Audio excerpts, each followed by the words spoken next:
So now topic is patient data acquisition. पहला step होता है रेडियोथेरेपी प्लानिंग में, जहाँ पेशेंट के एनाटॉमिकल और क्लिनिकल इन्फॉर्मेशन को कलेक्ट किया जाता है। इसी को हम बोलते हैं पेशेंट डेटा एक्विजिशन। ऑब्जेक्टिव्स होते हैं ऑब्टेन एक्यूरेट पेशेंट एनाटमी, जहाँ का हमें स्कैन ले रहा है वहीं की एनाटमी चाहिए। एंश्योर रिप्रोड्यूसिबल पेशेंट पोजीशनिंग, मतलब पोजीशनिंग बहुत ही परफेक्ट और पेशेंट के लिए कंफर्टेबल होनी चाहिए। डिफाइन टारगेट वॉल्यूम्स और and OAR organ at risk, generate data for TPS treatment planning system।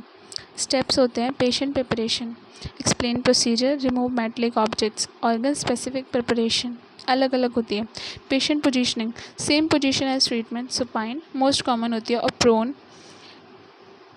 Immobilisation device prevent movement and improve reproducibility. Thermoplastic mask head और neck के लिए, vacuum cushion VacLok, thorax abdomen और pelvis के लिए, breast board, breast radiation therapy के लिए और knee और फुट सपोर्ट के लिए pelvic RT.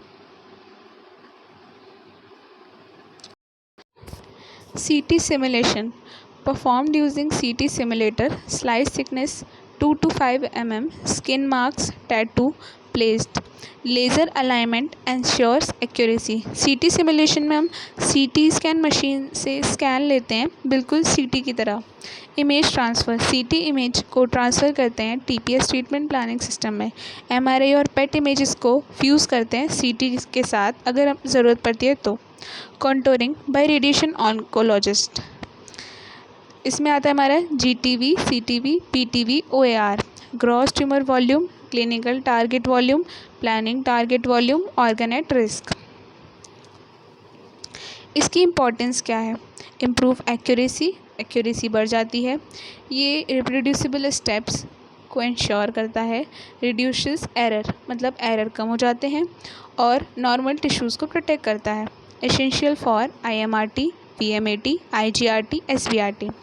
Treatment verification process of confirming correct patient position and radiation field before treatment, मतलब हम कंफर्म करते हैं पेशेंट करेक्ट है, उसकी पोजीशन करेक्ट है, रेडिएशन फील्ड करेक्ट है ट्रीटमेंट से पहले। इसके मेथड्स होते हैं EPID, IGRT, CBCT, laser alignment, immobilization devices. पहले हम पढ़ेंगे EPID के बारे में। Electronic portal imaging device, digital imaging system on linac, ये हमारी लाइनेक में यूज़ होता है। पोर्टल इमेजेस बनाता है ट्रीटमेंट बीम से और इसे रेफरेंस इमेज के साथ कंपैरिजन करता है। Image guided radiotherapy, imaging immediately before and during treatment, मतलब हम इमेजिंग का यूज़ करते हैं, इमेजिंग मोडेलिटीज़ जैसे CT, MRI का यूज़ करते हैं, उसकी हम इमेजिंग करते हैं बिफोर और ड्यूरिंग ट्रीटमेंट। इससे एरर होने के कम चांसेस होते हैं। इसके बाद कोन बीम CT, ये 3D इमेजेस प्रोवाइड करता है ट्रीटमेंट मशीन पे और ट्यूमर और ऑर्गन पोजीशन को वेरीफाई करता है। उसके बाद आता है हमारा laser alignment, remove room lasers aligned with skin marker के साथ रूम लेज़र अलाइन होती है। एंश्योर डेली रिप्रोड्यूसिबल पोजीशनिंग, मतलब पोजीशन बिल्कुल परफेक्ट होगी पेशेंट की और उससे हमें उतने ही एरिया का स्कैन मिलेगा। इसको लेज़र अलाइनमेंट इंश्योर करता है। Immobilization devices, thermoplastic mask, vacuum cushion, breast board, knee and foot support, जैसे कि हमने पहले पढ़ा था। पैरामीटर्स को वेरीफाई करना होता है, patient identity, treatment size, position,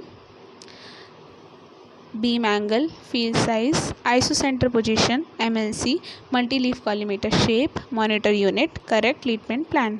इसकी इंपॉर्टेंस क्या होती है? ट्रीटमेंट एरर को कम करता है, एक्यूरेसी बढ़ाता है, नॉर्मल टिश्यू को प्रोटेक्ट करता है, ट्यूमर कंट्रोल को कम करता है। सेम ट्रीटमेंट वेरिफिकेशन और पेशेंट डेटा एक्विजिशन की सेम इंपॉर्टेंस है।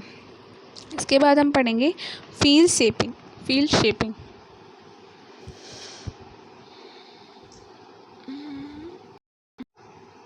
Field shaping objectives modify the shape and size of the beam to match the tumor and protect normal tissue। Radiotherapy का main काम होता है जो ट्यूमर सेल्स है उनको डेड करना और नॉर्मल टिश्यूज़ को प्रोटेक्ट करना। तो वो हम कैसे करेंगे? फील्ड शेपिंग करके, मतलब हम फील्ड को शेप देंगे। इसके मेथड्स होते हैं हमारे पास 5 methods. Multi leaf collimator, secondary collimator, custom blocks, wedges, compensators. अब पहले हम पढ़ेंगे मल्टीलीफ कॉलीमेटर्स के बारे में। Many tungsten leaves move independently to shape radiation beam. बहुत सारी टंगस्टन लीव इंडिपेंडेंटली मूव करती हैं रेडिएशन बीम को शेप देने के लिए। ये हाईली एक्यूरेट होता है, इसमें कस्टम ब्लॉक की रिक्वायरमेंट नहीं होती, ये एडवांस टेक्निक में यूज़ होता है। Secondary collimators 4 movable jaws define the basic rectangular field size. इसमें रेक्टेंगुलर फील्ड साइज़ बनता है, ये सिंपल और क्विक होता है। ये MLC के साथ यूज़ किया जाता है प्रिसाइज शेपिंग के लिए।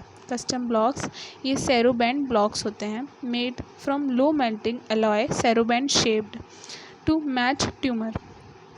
ये कस्टम मेड होते हैं, ये ओल्डर टेक्निक्स में यूज़ किए जाते थे। Wedges create a dose gradient to improve uniformity over sloping surfaces.